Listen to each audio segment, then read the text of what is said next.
Hey,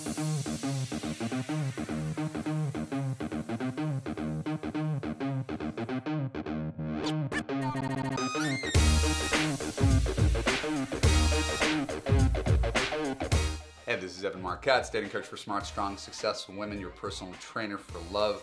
Welcoming you back to the Love You podcast, where you can learn everything you need to know about dating, relationships, sex, and men from a man's point of view. And as always, I got some juicy stuff for you. Today's topic is lust, why men are attracted to some women and not others. This, of course, is just one man's point of view. This is not a definitive point of view. I do not speak for every man. I will be speaking for myself as a proxy for my gender. So take that as far as you want to take that. Before we begin, I just want to remind you, I am giving away a special gift to you. It is 2 free weeks in my Love You coaching program, specifically about confidence. If you have confidence, you can do anything. You could write a great online dating profile. You'll know how to handle his sexual advances in the bedroom. You'll know how to write better texts. You'll know how to set healthy boundaries and communicate better. Confidence is everything. And I'm giving you a 2-week free shot of confidence. All you have to do is go to www.evanmarckatz.com/free-trial and sign up for 2 weeks free in Love You. I've admitted before that I'm kind of a slut. I don't have, I've always been attracted to lots of people. Attraction was never hard. Finding someone that I wanted to spend a ton of time with was hard. Someone who really got me, who was a good fit for my life. But when I was single and dating, it wasn't hard for me to find an attractive woman to write to online. I would assume a lot of men feel the same way. That doesn't mean that I had my pick of the litter, or that dating was always easy. Quite the contrary. There was a lot of trial and error and failure. And so at one point in time, I got set up with a woman. We'll call her, I don't know, Carol. I don't know why we're calling her Carol. And we were set up. A friend in New York said, "Oh, you guys would really like each other." And we went out on a date, and she was cool. I mean, just super cool. She was into college basketball and dogs and pop culture, and she was a lawyer and just was really quick. I think I remember she was a Yankees fan too, because she was originally from New York and I'm a Yankees fan. So it was one of those things where it's like, I could talk to this woman forever. I mean, we were it was 4-hour dates, and I went out with her 3 times. It was effortless. It was like talking to a good guy friend. But I didn't want to kiss her. And that was shocking to me, because there's lots of people I want to kiss, but for some reason that I couldn't quite put my finger on, at the end of these amazing dates, I had a revulsion is too strong a word, but I did not have the desire to go in for the kiss. And so I didn't do any like slow fade. I didn't just disappear on her. I mean, I sort of just, I let her know that I wasn't feeling the chemistry necessary to move forward, and wished her the best of luck. She's now married with kid. She's turned out fine. And it's not like she was devastated by me. But I was so angry at myself, because I was like, you're the dating coach. You're running around giving advice. You can't find anybody. Someone gives you someone who's the coolest woman you've met in forever. And what's wrong with you, man? And I know, as a dating coach for women feel this all the time. You meet a guy and you're just not feeling it, right?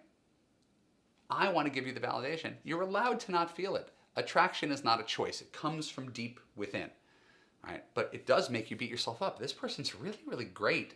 I really like this person personally, but I'm not feeling that thing that makes me want to, right? That primal thing that I need to feel to be in a relationship.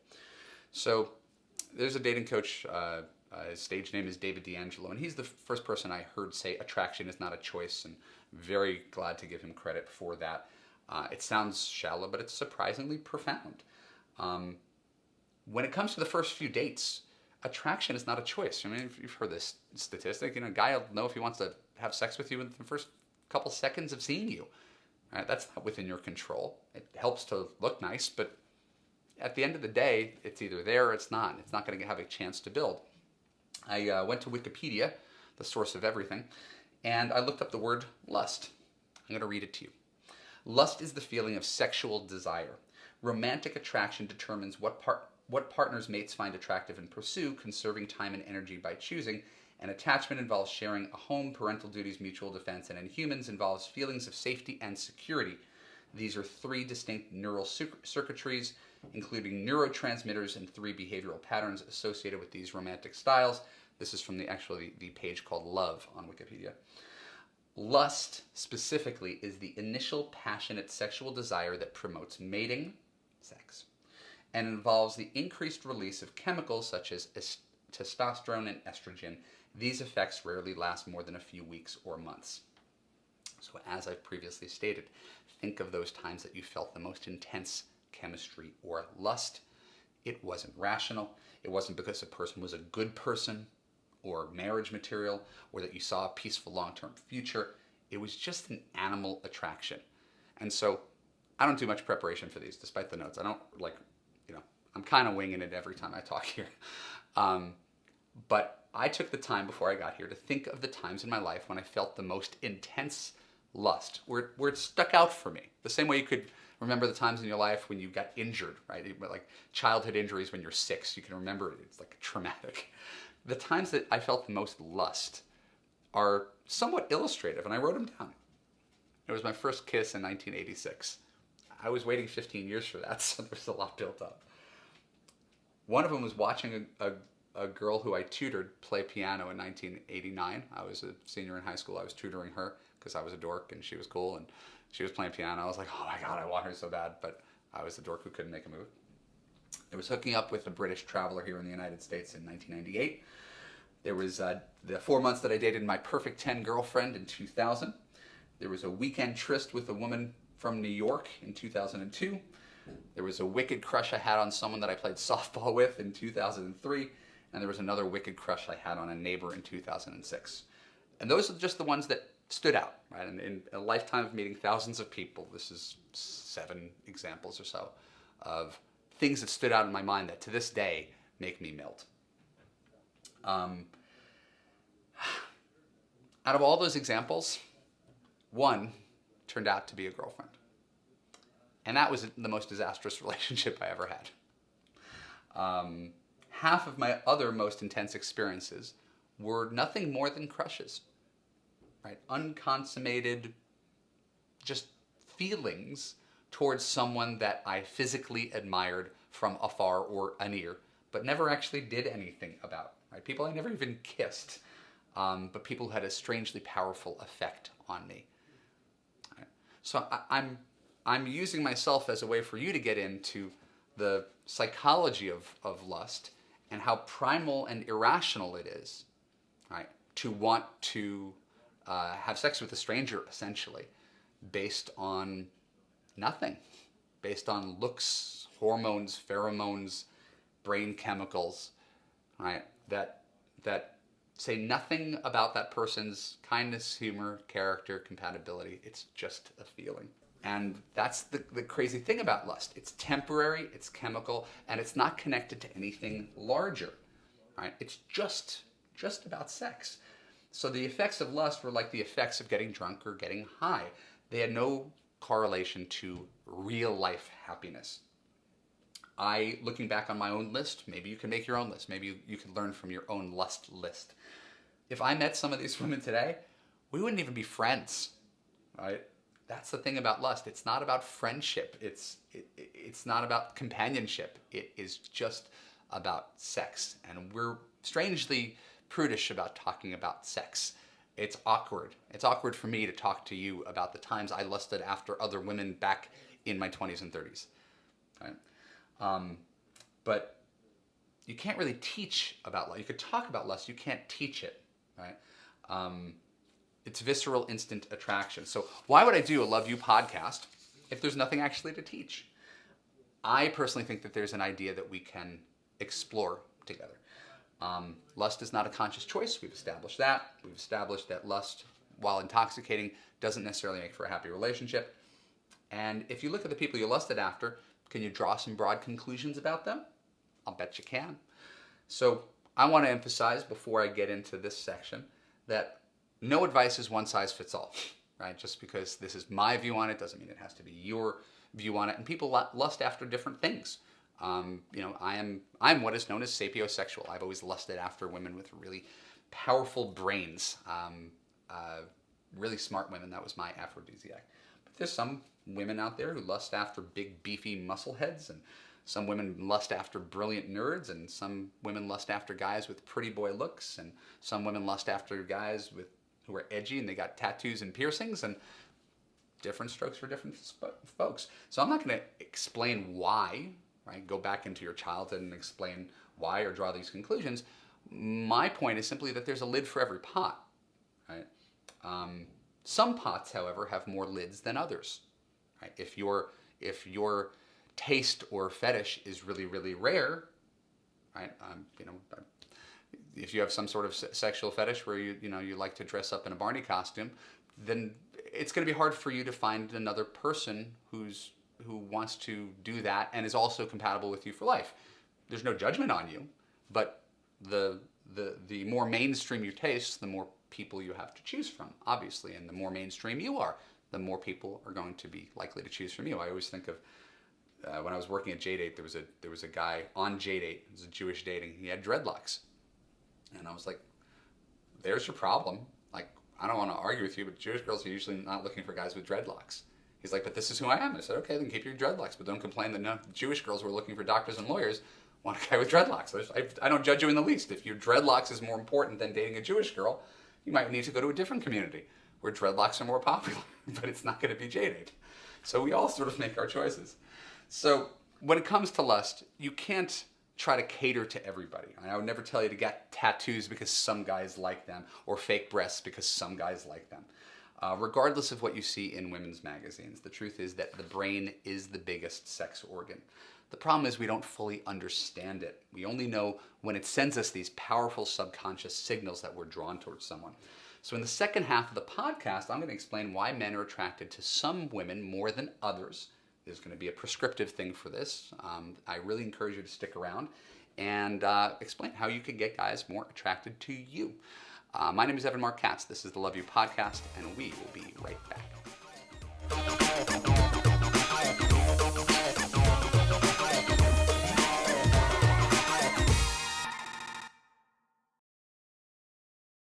Hey, this is Marc Katz, dating coach for smart, strong, successful women and your personal trainer for love, welcoming you back to the Love You Podcast, where you can learn everything you need to know about dating, relationships, sex, and men. And today we're talking about sex, specifically lust, why men are attracted to some women and not others, plus why you're attracted to certain men.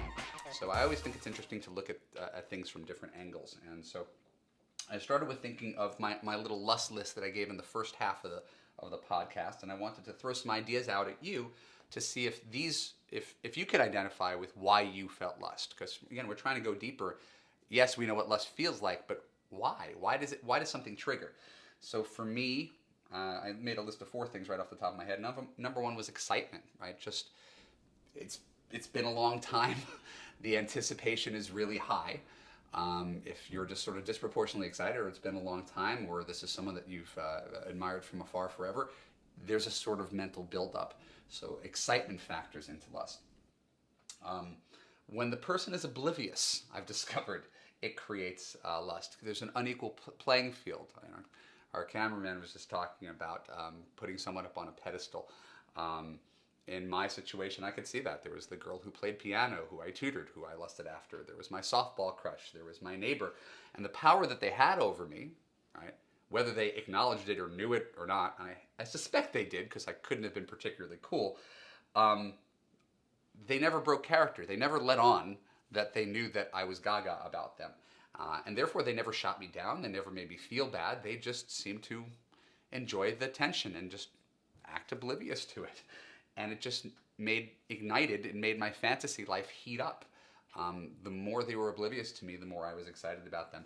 And it always felt like the possibility was in the air that something would happen, but that was something that was all in my head. Deep down, I knew that I was never going to make a move, and if I made a move, it probably wouldn't go well. So I got to keep this fantasy. They got to keep their secret admirer, and no one was the wiser. Number three reason why you might lust after someone is, again, it's not deep. Someone could just be objectively hot, or whatever you determine hot. When you're with someone who may be out of your league, Like, again, I had one girlfriend who was objectively out of my league physically. It's almost like you want to tell the story while you're in the middle of the story. Like, look at me, look at her, look at me. This is ridiculous. So it becomes a bit of a trophy thing. You want to take pictures to prove that this happened. Look at me, I'm on the top of Mount Everest. It doesn't appeal to our higher mind, but sometimes it's almost for the sake of the story, being able to say you climbed the mountain, not for any other reason. Lust is also, number 4, it's all about sex, a particularly memorable animalistic moment. And as I said, I had a couple of weekend trysts during which we kind of never left the bedroom for a weekend. And there's nothing to teach about that, right? It's just something to observe. But when someone's on the same sexual wavelength as you, it's really like adding fuel to a pre-existing fire. It just makes it burn brighter. And so I go back and I try to make connections, and I analyze what's the common thread between the women I lusted after, and again, how could you flip that over and apply it to the men? Here's what I concluded. They were all confident in their sexuality, or at least in their sense of self. They were not shy about being attracted to me. They were not shy about their bodies. They were not shy about initiating or engaging in physical contact. They operated under the assumption that I liked them, which wasn't very hard since I was gaga.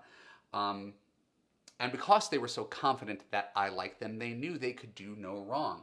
They carried themselves like queens, right? And there was not a hint of insecurity. This is another thing that goes to fuel lust. And when we're talking about how you can fuel a man's lust in you, it all stems from confidence in you, your desirability as a woman, your body, right? Your sexuality, your fearlessness, right? Those traits are the kind of things that men lust after. The other thing, and this is not the case for everybody, but for me, they all exuded joy. When I look back on these women, I don't remember having any heavy discussions about our relationship and what it all meant. We were very present, right? It was just right there in the moment. We were into each other, and that was all that mattered.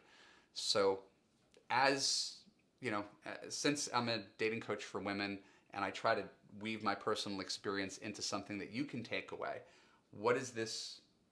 What is left for you to extrapolate from this? What is there for you to bring into your real life? I touch on this a lot, but it bears repeating. Confidence is everything. I talk about this in the flirting section of Love You, which is in the second month of the course. True confidence is assuming that every single man wants you, right? Wants to sleep with you, wants to date you, wants to marry you. You start with the assumption that every guy likes you and that the answer's always yes. And if you carry yourself that way, guess what? 90% of the time, the answer is going to be yes. Right? It's very powerful, the power of believing in yourself. If you like you, people will like you. Next, showing your attraction and not being shy about your own interest in sex. Guys, we're a little slow. Sure, there's some guys who are like, I'll hit on anything. I'll go hit on some furniture and see if it's responsive to me. But for the most part, guys are just like you. We just know that our role is to be the one who has to do the approaching and that kind of thing. And so we have to be bold. It's still hard to approach someone. It's still hard to make a move. It's still hard to get shot down and put your arm around someone or lean in for a kiss and get denied. All right? So the more you can give him signals, yes, your advances are wanted, or even initiate, right? You put your hand on his knee, you lean in close to him, you put your arm in his when you're walking down the street.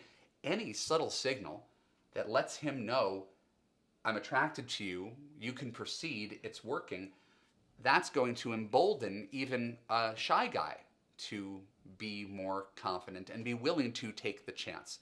Right? Because there's certain guys who are like, as I said, they'll hit on anybody. They'll make you uncomfortable. They don't care if you're interested in them. They're just going to go for it. But there's a wide swath of men who are really looking for your signals. Right? And a lot of women don't give signals. Right? You're nervous as well, and so you're just sort of stand there and sort of wait for him to step up, and he's reacting to your behavior, and he's like, well, she looks pretty tense there. I don't know if I should go break into that. So the important thing is making him feel like you're just as into it as he is. he doesn't, he may put you on a pedestal, but if you could bring him up there with you, that's a really great gift to him.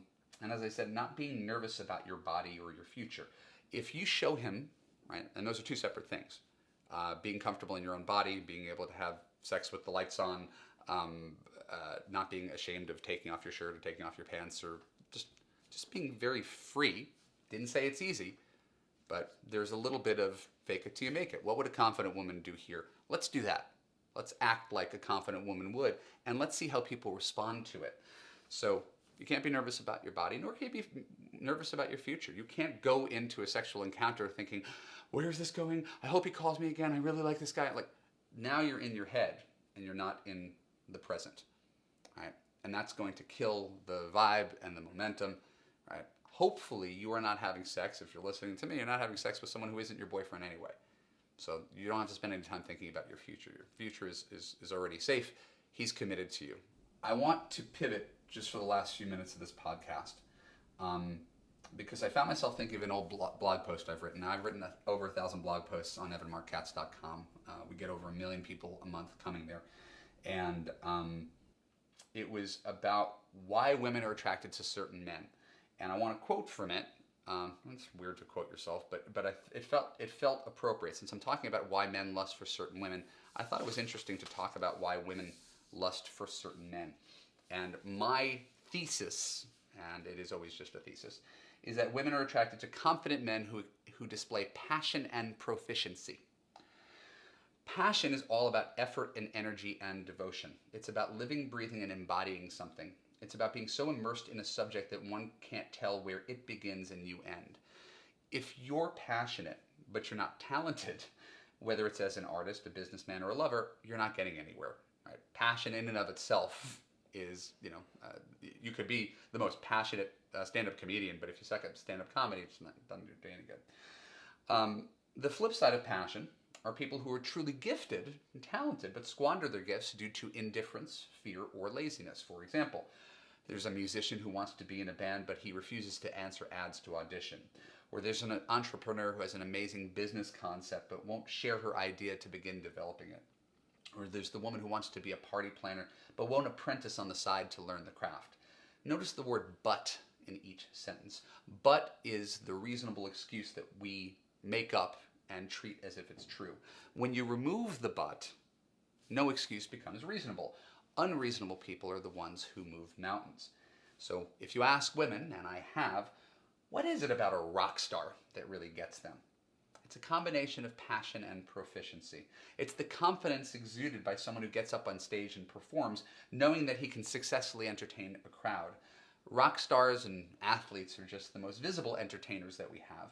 But you can look around and find people that are just attractive in everyday life. It could be the guy who picks up a guitar at a campfire and starts leading the songs, or the guy who gets the crowd on its feet during karaoke night. It might be the guy who could rewire your TV to have stereo sound, or the guy who could whip up a Thanksgiving dinner for your family. We could talk about money, height, power, right? Tall, rich, cocky guys with big egos and fast cars. For the most part, that is not the thing that drives most women. Right? But men who love what they do and are good at it, those guys are always attractive to women. So, I don't know if this challenges you or validates stuff you've already thought of. Hopefully it makes some ideas percolate in your head. But lust is a wonderful thing. I highly encourage it, and I encourage you to embrace it with the caveat that it doesn't actually mean anything in terms of a long-term relationship. We need to be able to separate those chemical feelings of lust or sex from what it means to be in a partnership. But you can have great sex without being in a partnership, don't get me wrong. This is really all about how you choose to live life and not being blinded by lust the way so many teenage boys and 60-year-old men also get blinded by lust. There's a better way. It's a combination of following both your head and your heart, right? Like I mentioned in my last podcast, so that you could see things very clearly instead of thinking, oh, I lust for him, therefore I should be with him, because those are two very, very separate things. Anyway, of course, my name is Evan Marc Katz. This is a microphone that I'm not even sure works. and it's the Love You podcast. I love you. I appreciate you. And as a gift, I want you to go to www.evanmarckatz.com/free trial to get yourself 2 free weeks in Love You. Make sure you subscribe to this podcast. You follow me on Facebook. You follow me on Twitter. And I give away more free advice than anybody on the entire internet. So avail yourself to all that free stuff. And pretty soon, you're not going to need the Love You podcast anymore. I appreciate you, and I'll talk to you soon.